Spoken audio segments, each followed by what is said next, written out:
Hello everyone, it's me again, Steve Doja here, back some more Dragon Ball The Breakers, and the news is actually news for today because DBS Broly, DBS Gogeta Blue, Cheelai, and Lemo are all coming to Dragon Ball The Breakers. Now we already knew Hercule was coming, right? They leaked an image of Hercule's like chin, and it was very obvious that Hercule was coming, but we did not know that the cast of Dragon Ball Super Broly would actually be coming to Dragon Ball The Breakers. So it's very obvious that DBS Broly is going to be the Raider, Gogeta is going to be the transfer that we get at the time, and Cheelai and Lemo could be the survivor skins. I think that's the very obvious part.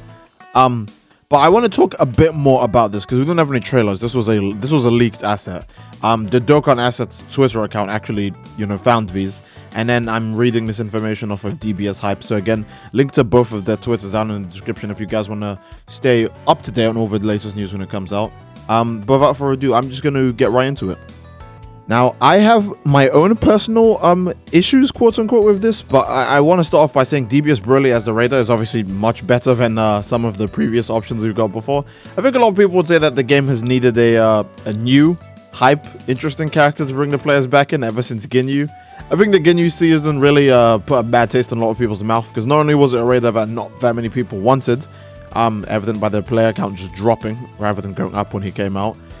It was also the fact that the Raider was super OP. The fact that he could die 3 times and it basically didn't even matter. That must have been at least a bit annoying for the player base, I imagine.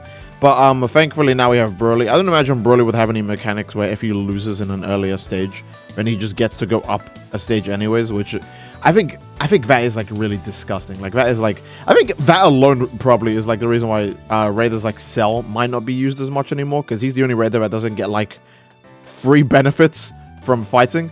Like Frieza can go up a stage and Buu can always just heal after downing one person, but Cell just has to like actually play the game. But yeah, Broly being a new partner is Broly being a new Raider is good, obviously for the game. I'm kind of confused what his 4 stages would be.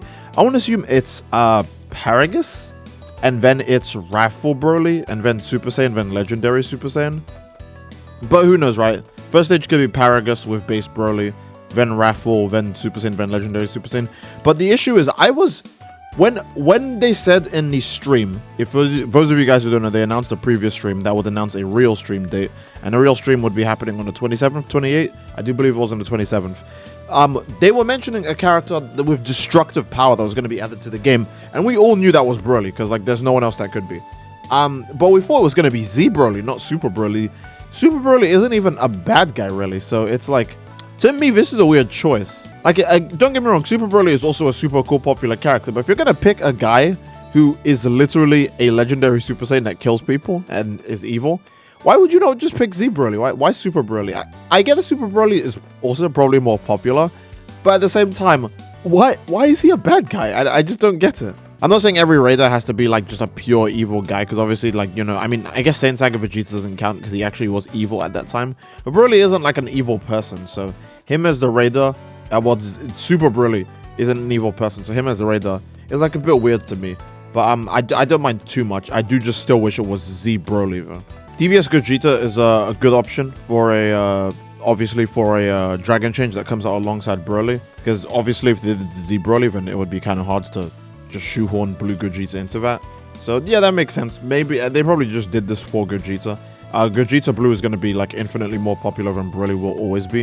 In fact, he's probably one of the most popular characters ever. If I'm thinking of like top 3 most popular Dragon Ball characters, and I don't mean like overall popularity, I just mean that like in recent history, how well do these characters like do when it comes to like their appearances in like video games and merchandise, and just how popular they are in general.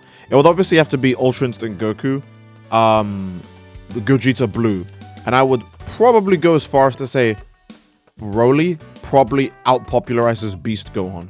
I think Broly is too iconic because he was already a guy from Z, and then all they had to do was copy, paste, and change his character for Super. So he makes sense. I'm curious what Gogeta Blue's skills for a survivor could be. Again, when it comes to passive skills, there's literally no way to predict them, so we'll just wait for them to come out. But when it comes to active skills, I don't know how effective Soul Punisher could be in this game. It might be like a melee super where if he hits you with like a dash or something, then he hits you with like a barrage of God Punisher, Ki Blast, and a bad... See, I have no idea. I have no idea how they could do Gogeta super attacks in Breaker sense, because it would have to like... Like, Father-Son Kamehameha and Breakers is a lot different. Actually, let me show you what Father-Son Kamehameha and Breakers is like. So, in Xenoverse, Father-Son Kamehameha is like this big, like, motion that takes, like, an age to do. But in Breakers, Father-Son Kamehameha is literally just this.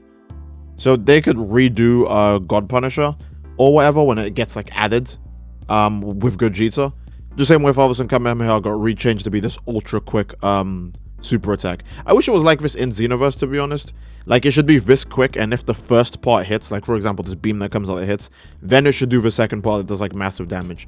I don't know. I just feel like that would be right. Considering custom characters still can't get Father-Son Kamehameha in Xenoverse. Yeah, but I'm going off topic. I wonder if Gogeta's moves will be sped up, or if he'll just have, like, Big Bang Kamehameha, like, just generic Gogeta moves. And with Cheelai and Lemo, it's going to be way too hard to tell what their abilities are. I'm going to go on a limb and say that one of them will have something to do with Dragon Balls, since they do steal all 7 Dragon Balls, even though obviously that wasn't like hard because they were just in one room and freeze a ship. But they will obviously have a Dragon Ball skill. Maybe Lemo might have a vehicle skill because of the end of the movie where he's able to take a ride and flee with Cheelai. But again, I have no idea. It's just going to be really hard to tell. I am curious though on their models, because Cheelai and Lemo are characters that do not have models in Xenoverse. We do have a Cheelai outfit in Xenoverse, but obviously, like, that's just her clothes. That's not actually, like, her facial model or anything. So I'm curious what the Cheelai model and the Lemo model will be like when they get added to Dragon Ball The Breakers. I might as well mention Hercule since he's on this banner. But Hercule was supposed to be a special tease character that was added to the game by request, obviously. Because they put out a survey saying, oh, who's the survivor you want to see the most in Dragon Ball The Breakers? And obviously everyone said Hercule.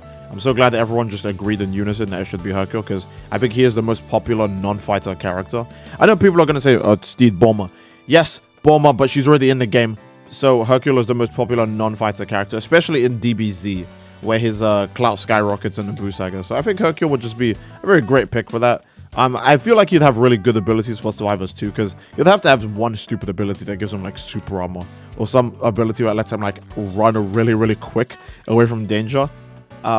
You know, so something funny like that. Maybe he'll even have like the dynamite punch he did on Kid Buu, and it'll be like a stun move, the way we have Solar Flare and Krillin Shu. You can have dynamite punch, and when you use it to the Raider, it just like distracts them. Or maybe it's the one he does against Android 18, where it's a fake punch, but it sends the Raider flying away. Because, you know, that they're playing it, they're acting up for Hercule. I think that'd be pretty cool, right? How do I think Broly will help the game's health? Honestly, quite a bit. But by quite a bit, I mean quite a bit in the short term. Because obviously Broly is going to be the hot thing when he comes out. And then obviously hype will continue to die down, and we'll see if people are still down for it. Because again, I think the biggest issue with Breakers is still this. I feel like as a survivor, having to rely on this as your method of getting new things in the game, rather than just being able to unlock things based on progression or based on how well you're doing, kind of sucks. The fact that this is all paid for is a massive turnoff too. Honestly, it's that also that makes the betas so fun for Breakers. Because in the beta, survivors were just strong without needing to spend infinite money or have like absurdly like just meta only builds. They could like just be viable on their own, which means the Raider themselves had to be way better to actually earn the right to beat 7 people. But no, Raiders could kind of just turn their brain off and like beat like 7 people like very easily in this game. So yeah, I think Broly will keep people, well, at least he'll get people back on the game, but how long we have no idea, because Breakers hasn't really done its own name a good service with its aggressive monetization of new content, as well as very repetitive gameplay, I would say.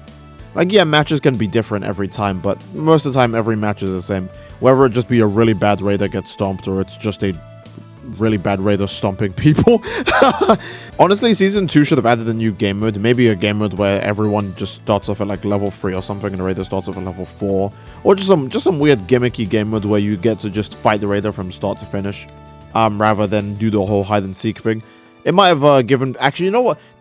Forget that, actually. The game needs crossplay. The game just outright needs crossplay, and I think the only reason they still haven't done it is because Bandai games in general just don't have crossplay. But this is the one game that needs it the most, like, really badly. So, I think they should get on it, but They probably won't. Either way, I think that's a really good place to end the video, guys. If you enjoyed the video, and obviously again, please leave a like on the video, and don't forget to subscribe, as it greatly supports the channel. And leave a comment down below as to what you'd like to see next. That'll be it. Again, I hope you enjoyed. Love you all, and I will see you all next time. Take care, and peace.